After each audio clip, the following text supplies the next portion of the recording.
Welcome, huge movie fanatic Nate, stopping on by. This time I'm coming your way to review a movie that I found on Netflix. I thought it was up my alley. It was like, I guess it's from 2014, a movie by the name of Backcountry, a movie that, I don't know if it's exclusively on Net. Oh, never mind. No, this, I actually did look this up. This is on Blu-ray if you happen to want to buy it.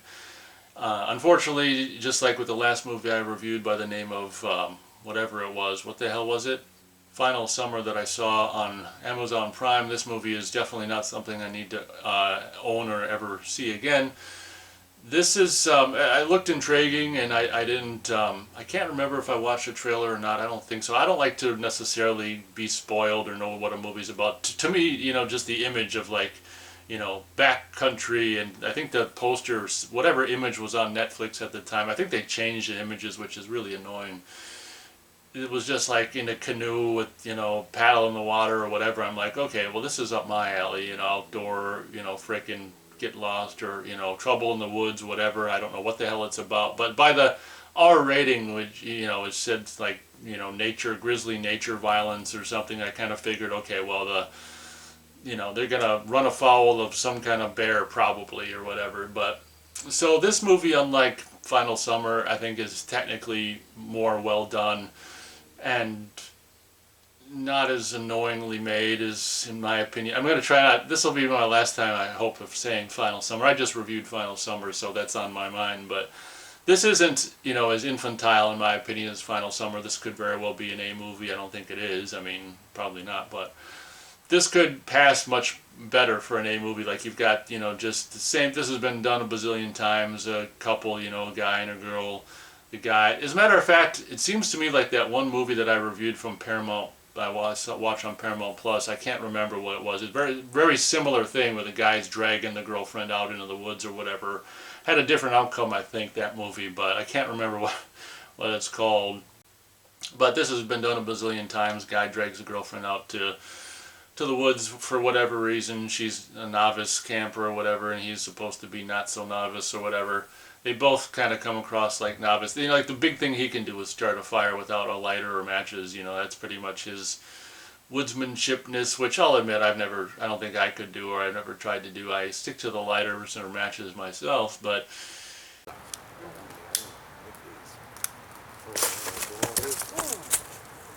What happened? I tripped on the log.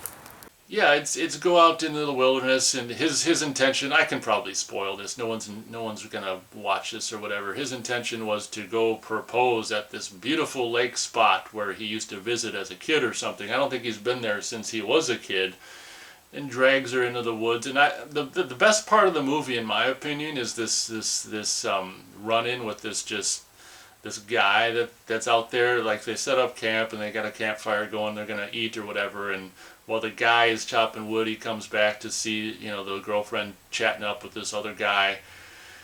And it's kind of like this uncomfortable situation, and he doesn't, you know, it's like, it's supposed to be, you know, he didn't go into the woods with his girlfriend to have some other guy there for dinner, you know, so he's kind of annoyed and wants him gone, and then he just, you know, says, okay, you can stay, have dinner. This guy's got a bunch of fish they can fry up and eat, so that part of the movie, in my opinion, is the best part of the movie. It's actually really the tenseness of that scene is actually done really well. And, you know, because I didn't look into too much of, you know, read or anything about the movie, I didn't know, okay, is this guy a part of what, you know, what goes bad about this movie or whatever. And it was kind of cool how, I guess I'll just spoil it, where, you know, the guy, although he does come across as being whatever, a threat or whatever, is this guy going to be the, you know, the threat of the movie or whatever.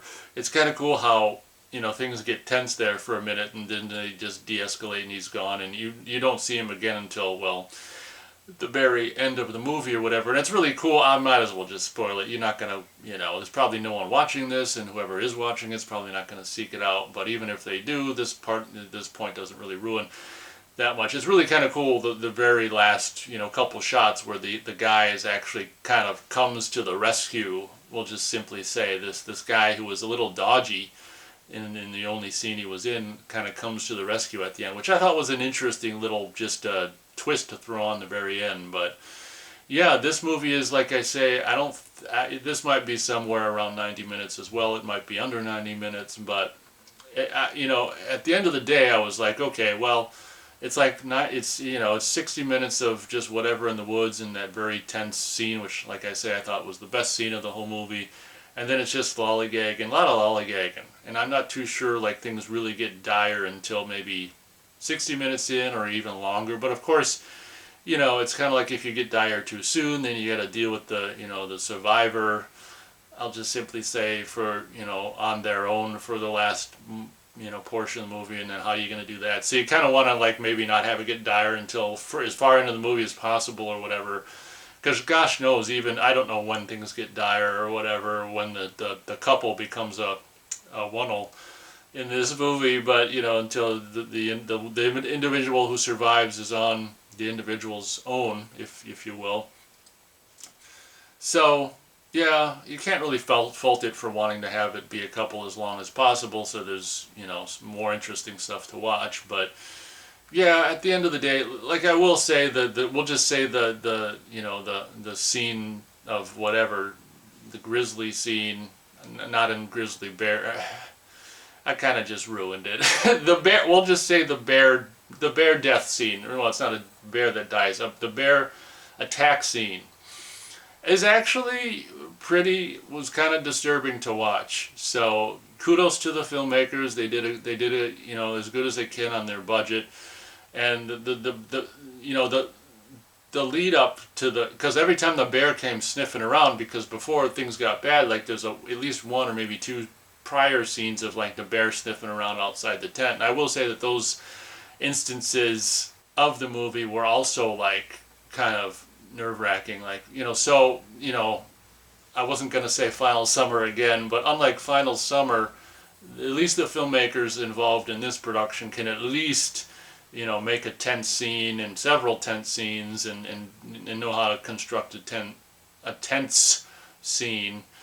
So hats off to them, kudos for that. But yeah, so, and it kind of teases you, you know. There's a couple, as I said, a couple different scenes where the bear's sniffing around outside the tent, and, you know, it's like, okay, is this gonna happen? So I think probably maybe the third time is when stuff gets bad, and you just, I will say that, like, as a viewer, I felt like I was in the tent with them, and they have bear spray, and I was just like, when shit went bad, I'm just talking to myself and talking to the screen. I'm like, okay, you know, the bear spray should have came out way, you know. And then I'm like, you know, after shit already goes to hell, I'm like, now the bear spray comes out, like that should have come out before things got bad. So I was, you know, that's one thing I will say about this movie that's kind of lame, is just the bear spray came out way too late, you know, and maybe things would have been better. Though this is supposed to have been based on a true story, by the way. So if that's the case, that's a bummer. I'll say that.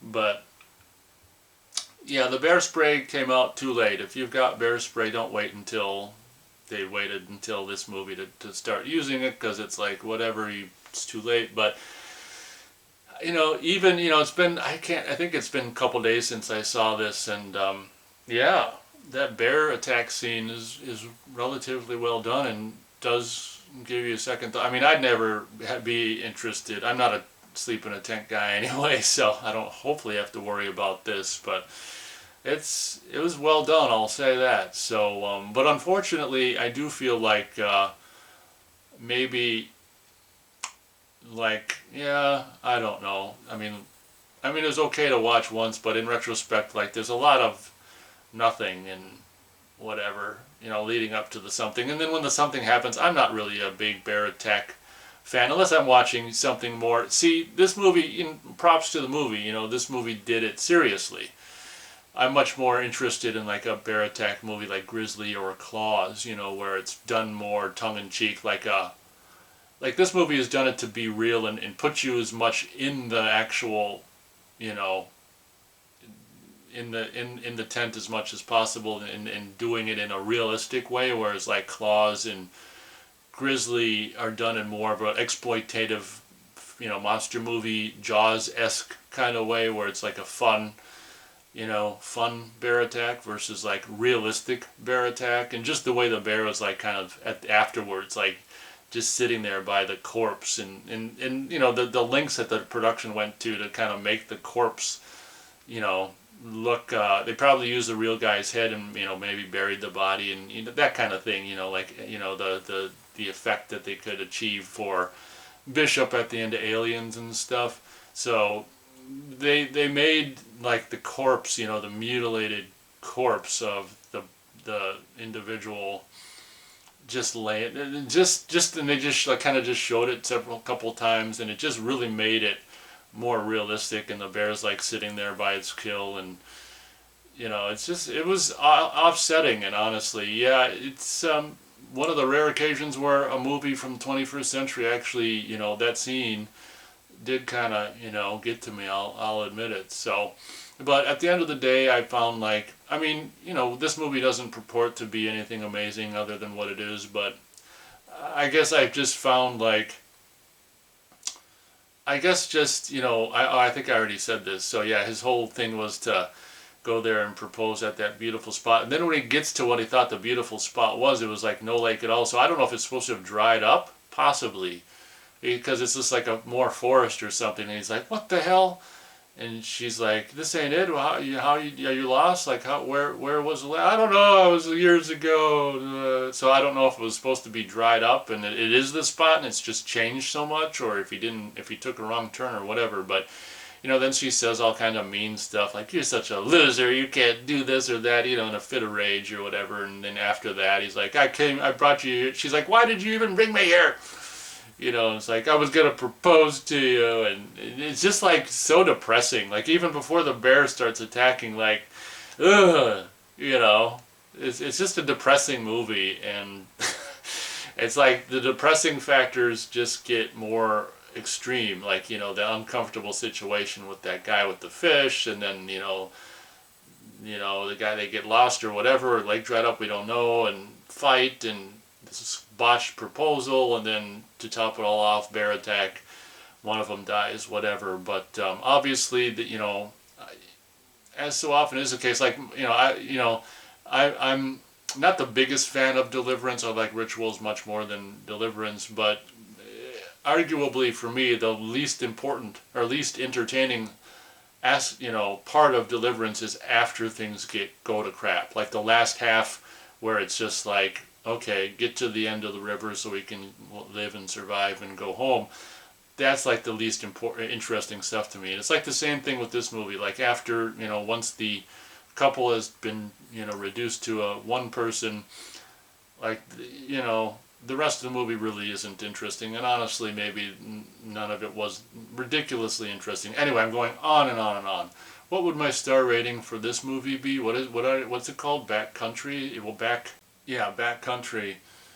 My star rating, I could go as high as, oh Jesus, we'll go 1.25 star out of 4 stars. Like, I mean, it does what it does well, but it's just, I don't know. There's something about this movie, you know, that just, at the end of the day, it's kind of like, okay, why did we make this? I don't know. I mean, with so many of these existing, but whatever. I mean, for fans of this kind of movie, it's for those kind of fans.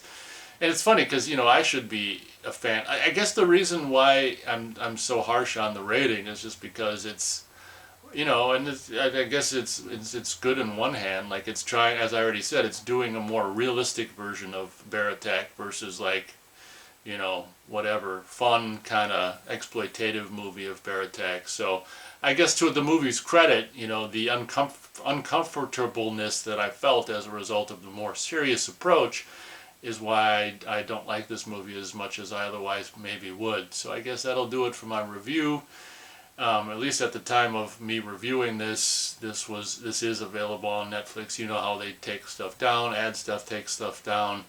It's if it's not there anymore, you're not missing anything, in my opinion. I think it is on Blu-ray. So, but yeah, I wouldn't recommend Backcountry. There's other bear attack movies, or could go out in the woods kind of movies that are more entertaining than this, in my opinion. So, guess that'll do it. Guess it'll do it for my review. Hope you guys enjoyed. Thanks so much for watching, and as always, we'll catch you on the next video.